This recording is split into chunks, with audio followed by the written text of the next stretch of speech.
Hi friends, ಈ ವಿಡಿಯೋದಲ್ಲಿ NCERT 10th standard ಮ್ಯಾಥಮೆಟಿಕ್ಸ್ನಲ್ಲಿರ್ತಕ್ಕಂಥ ಅರ್ಥಮೆಟಿಕ್ ಪ್ರೋಗ್ರೆಷನ್ಸ್ ಒಂದು ಚಾಪ್ಟರ್ನಲ್ಲಿ ಬರುವಂಥ ಅಪ್ಲಿಕೇಶನ್ ಲೆವೆಲ್ ಕ್ವಶನ್ಸ್ಗಳ ಅಡಿಯಲ್ಲಿ ನಾವು ಈಗಾಗಲೇ ಡಿಸ್ಕಸ್ ಮಾಡ್ತಾ ಇದ್ವಿ. ಸೊ ಒಂದು ಅಪ್ಲಿಕೇಶನ್ ಲೆವೆಲ್ ಕ್ವಶನ್ನು ಮತ್ತೆ ಈ ರೀತಿ ಇದೆ. 5 positive integers are in AP. ಒಂದು 5 ಪಾಸಿಟಿವ್ ಇಂಟೀಜರ್ಸು ಅವು ಅರ್ಥಮೆಟಿಕ್ ಪ್ರೋಗ್ರೆಷನ್ಸ್ ಅಲ್ಲಿ ಇದಾವೆ. The sum of 3 middle terms is 24. ಅದರಲ್ಲಿ 5 ಟರ್ಮ್ಸ್ ಅಲ್ಲಿ ಮಿಡಲ್ ಟರ್ಮ್ಸು ಅವುಗಳ ಸಮ್ಮು 24 ಆಗಿದೆ. And the product of first and fifth term, product of first and fifth term is 48. Find the terms of AP ಅಂತ ಇದೆ. So ಈಗ ಇದಕ್ಕೆ solution ಅನ್ನು ಕಂಡುಹಿಡಿಯೋಣ. ಸೊಲ್ಯೂಷನ್. ಸೊ ನೋಡಿ, first 5 positive integers are in AP ಅಂತಂದ್ರೆ ಆ ಪಾಸಿಟಿವ್ ಇಂಟೀಜರ್ಸ್ ಜನರಲ್ ಫಾರ್ಮ್ ಅಲ್ಲಿ ಇರ್ತದೆ. ಆ ಜನರಲ್ ಫಾರ್ಮ್ ಅಲ್ಲಿ ಇರ್ತಕ್ಕಂಥ 5 ಪಾಸಿಟಿವ್ ಇಂಟೀಜರ್ಸ್ ಅನ್ನ ಅವು AP ನಲ್ಲಿ ಯಾವ ರೀತಿ ಇರ್ತವೆ ಅಂತ ಬರ್ಕೊಳ್ಳೋಣ. ಲೆಟ್ ದ 5 ಪಾಸಿಟಿವ್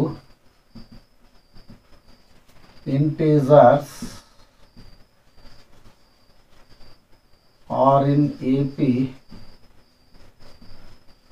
or ಯಾವ ರೀತಿ ಇರ್ತವೆ ಅಂತಂದ್ರೆ ನೋಡಿ, A minus 2D, A minus D,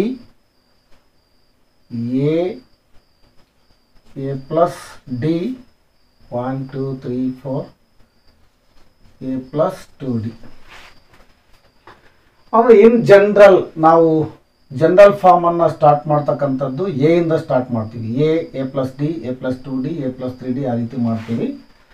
for simplification purposes, easy simplification purposes, we have to take the before terms of AP. That is before term of A means A minus D, before term of A minus D is A minus 2D. ಆ ರೀತಿ ತಗೊಳ್ತೀವಿ. ಈ ಥರ ತಗೊಳ್ಳೋದ್ರಿಂದ so ನಮಗೆ simplification ಏನಾಗುತ್ತೆ, easy ಆಗುತ್ತೆ ಅಂತಕ್ಕಂಥದ್ದು. So let the 5 positive integers are in AP are A minus 2D, A minus D, A plus D, A plus 2D ಅಂತ ಹೇಳಿ. ಸೊ ಇದರಲ್ಲಿ ಏನು ಹೇಳ್ತಾರೆ, sum of 3 middle terms is 24. Sum of 3 middle terms ಅಂತಂದ್ರೆ ಇವು ಎಷ್ಟು ಬರುತ್ತೆ, ಅದರ ಸಮ್ಮು ಎಷ್ಟು, 24. ಸೊ ಅದನ್ನು ಬರ್ಕೋಣ. So therefore A minus D plus A plus A plus D is equal to 24. So ಅವರು ಹೇಳಿರೋ ಹಾಗೆ 24 ಇದೆ. ಸೊ ಇಲ್ಲಿ ಏನೇನು ಕ್ಯಾನ್ಸಲ್ ಆಗುತ್ತೆ, minus T plus T go cancels. Here A plus A plus A 3A is equal to 24. So A is equal to 24 by 3. So 3 ones are 3 8s are. So therefore A is equal to 8. So A value ಬಂತು ಇವಾಗ. So next ಯಾವುದರಿಂದ, middle sum of 3 middle terms ಇಂದ ನಮಗೆ A value ಬಂತು. ಈಗ next ಹೇಳ್ತಾರೆ, on the product of first and fifth terms. Product of first and fifth term ಅಂತಂದ್ರೆ first term ಯಾವುದು, ಇದು product of first term and fifth term. So this is first term A1, A2, A3, A4, A5 ಅಂತ ಅಂದ್ಕೊಂಡ್ರೆ ನಾವು product of first and fifth term ಅಂತಂದ್ರೆ ಇವೆರಡನ್ನೂ ಕೂಡ ನಾವೇನು ಮಾಡಬೇಕು, ಮಲ್ಟಿಪ್ಲೈ ಮಾಡ್ಕೋಬೇಕು. So therefore A minus 2D into A plus 2D is equal to 48. The product of first and fifth term is 48 ಅಂತಂದ್ರೆ first term into fifth term, that is product of first term into fifth term is equal to 48. So ಇದು ಯಾವ ಒಂದು identity ಅಥವಾ ಫಾರ್ಮುಲಾದ ಮೇಲೆ ಇದೆ ಅಂತಂದ್ರೆ ನೋಡಿ, A minus B into A plus B. So A minus B into A plus B ನಮಗೆ ಗೊತ್ತಿದೆ. a minus b into a plus b is equal to a square minus b square. So ಈ ಒಂದು identity ಮೇಲೆ ಇದನ್ನು ನಾವು simplify ಮಾಡೋದಾದ್ರೆ a minus b into a plus b is equal to a square minus b square is equal to 48. ಅಂದರೆ a minus 2d into a plus 2d ಅಂತಂದರೆ a square minus 2d whole square. So ಈಗ ಇದನ್ನು ನಾವು simplify ಮಾಡೋದಾದರೆ a ವ್ಯಾಲ್ಯೂನ substitution ಮಾಡಿಬಿಡೋಣ. So a is equal to 8 ಇದೆ. So ಈ ಪ್ಲೇಸಲ್ಲಿ ನಾವು 8ಅನ್ನು ಡೈರೆಕ್ಟಾಗಿ ಹಾಕ್ಬಿಟ್ರೆ so 8 square minus 2d whole square means 2 2s are 4, d ಸ್ಕ್ವೇರ್ಗೆ d ಸ್ಕ್ವೇರ್ ಹಾಗೆ ಬರಿತೀವಿ is equal to 48. ಈಗ next 8 square means 64 minus 4d square is equal to 48. So next ಈಗ ಏನು ಮಾಡುವ ಮೈನಸ್ 4d ಸ್ಕ್ವೇರ್ ಅನ್ನು ಆ ಕಡೆ ಹಾಕ್ಬಿಟ್ಟು 48 ಅನ್ನು ಈ ಕಡೆಗೆ ತಗೊಂಡು. So therefore 64 minus 48 is equal to 4d square. Minus 4d square becomes plus 4d square. 64 minus 48 means 14 ಅಲ್ಲಿ 8 ಕಳೆದ್ರೆ 6,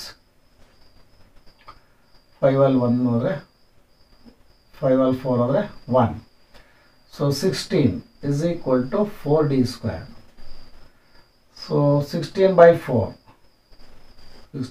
4 is equal to d square. 4 ones are 4 4s are. Therefore d square is equal to 4, d square is equal to 2 square, d is equal to 2. So ನಮಗೆ a value ಸಿಕ್ಕಿದೆ, d value ಕೂಡ ಸಿಕ್ತು ನಮಗೆ ಇವಾಗ. So a value ಮತ್ತು d value ಸಿಕ್ಕಾಗ we substitute the value of a and d in the given 5 positive integers are in AP. So ಅದರಲ್ಲಿ ನಾವು ಫಿಲಪ್ ಮಾಡಿಬಿಟ್ರೆ ನಮಗೆ ಆ 5 ಪಾಸಿಟಿವ್ ಇಂಟೀಜರ್ಸ್ ಗೊತ್ತಾಗುತ್ತೆ. So find the terms of AP. So therefore first term that is a minus 2d, that is equal to a means 8 minus 2 into d means 2. So that is equal to 8 minus 2 2s are 4, that is equal to 4. And second term, that is a minus d. A minus d is equal to 8 minus 2, that is equal to 6. Next a is equal to 8, and then a plus d. A plus d is equal to 8 plus 2, that is equal to 10. Next a plus 2d is equal to 8 plus 2 into 2. 8 plus 2 2s are 4, that is equal to 12. So ಈಗ ನಮಗೆ ಆ 5 terms ಯಾವ್ಯಾವುದು ಅಂತಂದರೆ that is 4, 6, 8, 10 and 12. So therefore the terms of AP are 4, 6, 8, 10 and 12. ಈಗ ನಾವು ಇದನ್ನು cross check ಮಾಡಿದ್ರೆ so ಇವು ಮೂರು middle terms, sum of 3 middle ಟರ್ಮ್ಸ್ಗಳನ್ನು ನಾವು ನೋಡಿದ್ರೆ 10 plus 8 18, 18 plus 6 24. ಸೊ ಕರೆಕ್ಟ್ ಆಗಿದೆ. Product of first and fifth term, so ಅಲ್ಲಿಗೆ 12 4s 48. ಸೊ ಅದು ಕೂಡ ಕರೆಕ್ಟ್ ಆಗಿದೆ.